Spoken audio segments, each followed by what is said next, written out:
Le néophyte était testé et soumis à des essais et des dangers, et également lui était présentée une séquence d'arrangements visuels de symboles et d'autres accessoires ésotériques. Le but de la grande société de médecine était d'éclairer l'esprit et l'âme humaine et de lier les initiés au service de leur peuple. Cela comprenait une méthode pour stimuler les perceptions extrasensorielles et une recherche personnelle sur les secrets de la nature. En 1919, Arthur C. Parker a été invité dans une loge secrète des Tsonotuan, des Tsonotuan, pour assister à leur cérémonie. Là, il a entendu la légende de Main Rouge, un héros de la culture qui pourrait tenir une conversation avec le grand mystère. Du grand mystère, il a appris à aimer toutes les créatures de la terre et il parlait le langage des oiseaux et des animaux. Main Rouge a été tué par une flèche empoisonnée parce qu'il n'a pas voulu révéler à son assassin le secret de son pouvoir spirituel. Les animaux, découvrant par la puissance de l'odeur que leur frère ami avait été tué, se sont réunis en conseil près de son corps pour trouver un moyen de le ramener à la vie. Chacune des créatures a donné une partie d'elle-même pour restaurer Main Rouge au vivant. Enfin, l'ours s'avança et, saisissant la main du héros martyrisé, le souleva par la forte emprise de sa patte. Ceux qui connaissent le rituel du troisième degré de la loge bleue de la franc-maçonnerie réaliseront que cette histoire doit avoir son origine parmi les rituels des écoles ésotériques, parce que c'est la même cérémonie exacte de l'élévation du maître maçon à la fin de l'initiation du troisième degré par la poignée de la patte du lion. M. Parker, lui-même franc-maçon du 32e degré, résume le récit de son expérience dans les rites des Tsonontuan ainsi, je cite, peu de choses ont été dites, la porte a seulement été tenue entr'ouverte au moindre espace, et aucun secret n'ont été révélés. Il y avait des baguettes de plumes et des peaux de daim, mais aucune robe de pourpre ou de couronne. Pourtant, qui doit dire que les Tsonontuan n'ont pas le fils de la légende, n'ont pas le fil de la légende d'Osiris, ou qu'ils n'ont pas une franc-maçonnerie inhérente? Fin de la citation. Et en effet, qui peut le dire?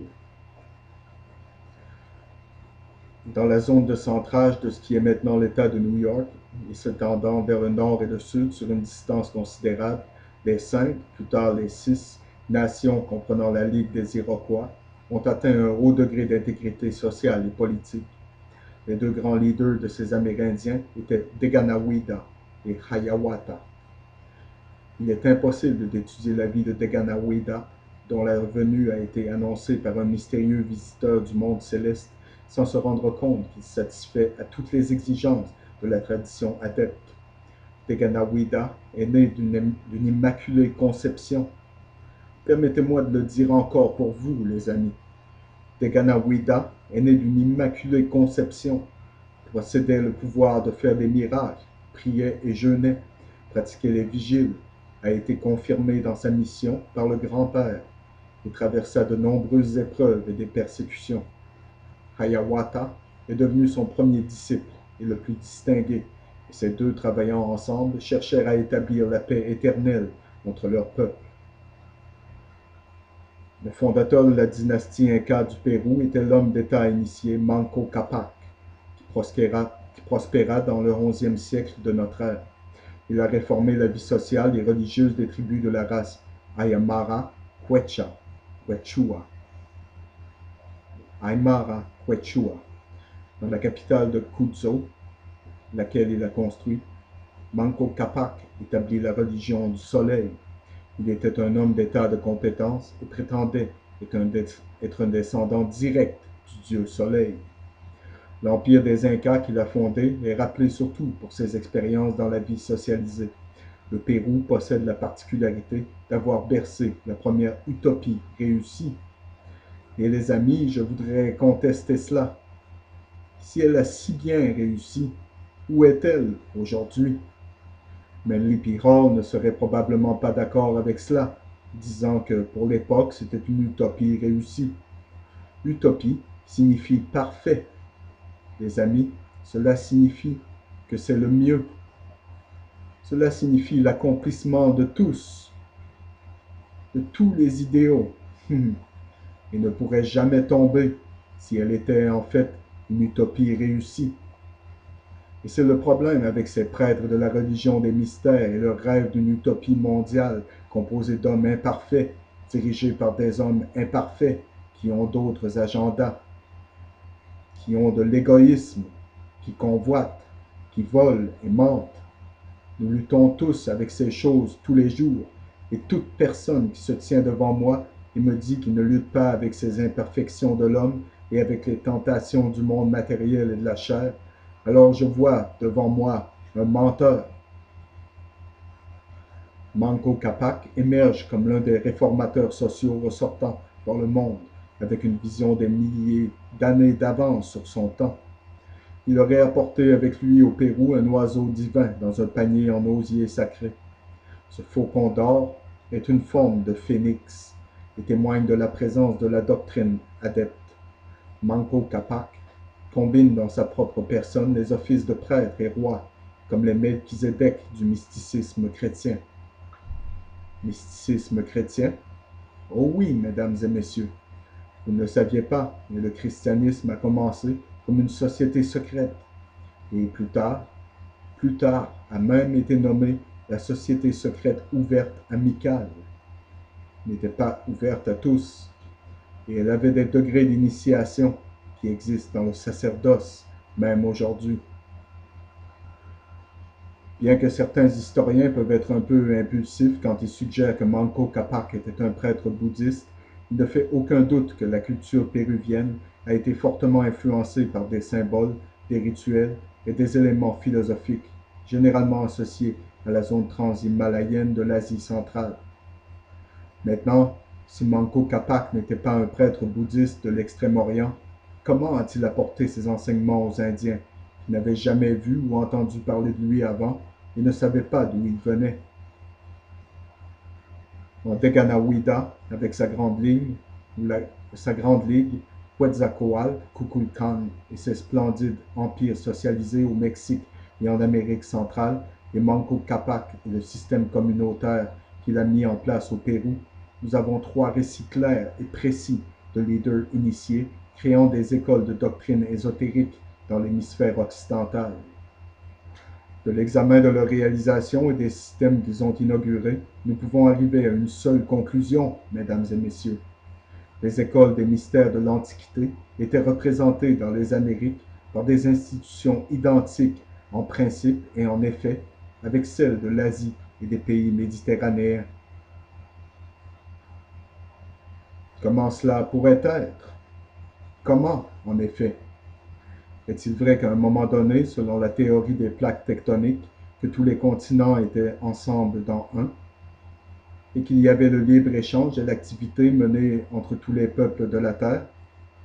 Était-il en effet à un moment dirigé par un grand chef dans une grande ville? Y avait-il à un moment un grand continent dans le monde entier connu comme l'Atlantide? Et est-ce que la dispersion des peuples et le mélange des langues et l'enchevêtrement des langues décrites dans la Bible était simplement la rupture de ce seul continent, comme les plaques tectoniques ont commencé à s'éloigner l'une de l'autre? Comme la croûte de la Terre s'est contractée et le magma en fusion comprimé dessous a commencé à pousser et séparer les parcelles de terre les unes des autres? Était-ce la dispersion des peuples? Était-ce la destruction de la tour de Babel? Était-ce Était-ce la vérité de ce qui s'est passé dans l'histoire? Il ne dit pas cela ici. C'est ce qui m'est venu à l'esprit dans mes propres recherches et pourrait expliquer un grand nombre de légendes de tous les peuples de la Terre. Nous avons beaucoup plus d'études à faire, beaucoup plus de rassemblement des pièces du puzzle. Mais les amis, de toutes les études qui ont déjà été faites, je crois que mes conclusions sont probablement plus proches de la vérité que quiconque soit jamais parvenu. Dans tous les cas, j'espère que je le suis, et si je ne le suis pas, je vais certainement retrouver le fil de la vérité, peu importe où il me conduit. Et si je me trouve à être erroné, vous serez les premiers à l'entendre. Mais il nous semble qu'à un moment, en même temps, tous les peuples du monde avaient une source commune de religion et de connaissances, et que d'une certaine manière, ces gens ont été dispersés sur la terre et perdirent le contact avec l'autre et perdirent leur contact avec la source de leur religion et de leur connaissance.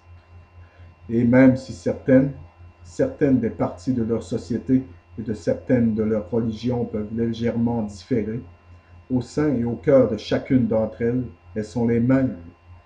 Et c'est ce qui est important, que vous compreniez que, en quelque sorte, les grandes religions des mystères et les grandes sociétés qui existaient dans l'ancienne Égypte, la Mésopotamie, la Grèce, et par la suite en Europe, ne sont rien de nouveau pour les peuples qui vivaient en Amérique du Sud et en Amérique du Nord et sur le continent asiatique. Et les mystères étaient même connus des autochtones dans le continent de l'Australie, dans les îles de Nouvelle-Guinée, dans les forêts tropicales de l'Amazonie. Donc, vous voyez, les amis, ce dont nous parlons ici n'est pas l'histoire d'un roi sacrifié, mais l'histoire existait parmi tous les peuples, dans toutes les régions, de toutes les îles et les continents et les terres du monde, à tous les peuples. Il est apparu un homme qui a enseigné les mêmes enseignements, qui a subi les mêmes persécutions et finalement la même mort. Le roi sacrifié que nous, dans le monde occidental, avons toujours connu comme Jésus-Christ. Était-ce ce même homme qui est apparu à tous les peuples? Ou étaient-ils différents hommes envoyés par Dieu qui sont apparus à tous les peuples?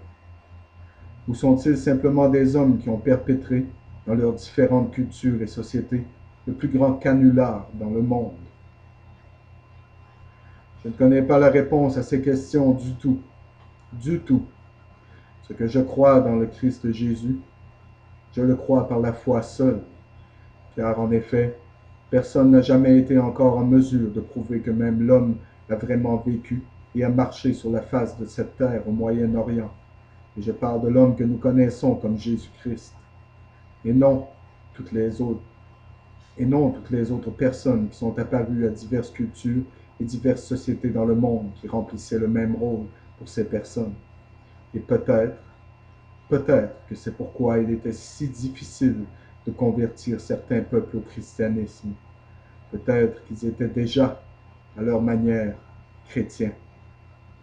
Bonne nuit et que Dieu vous bénisse tous.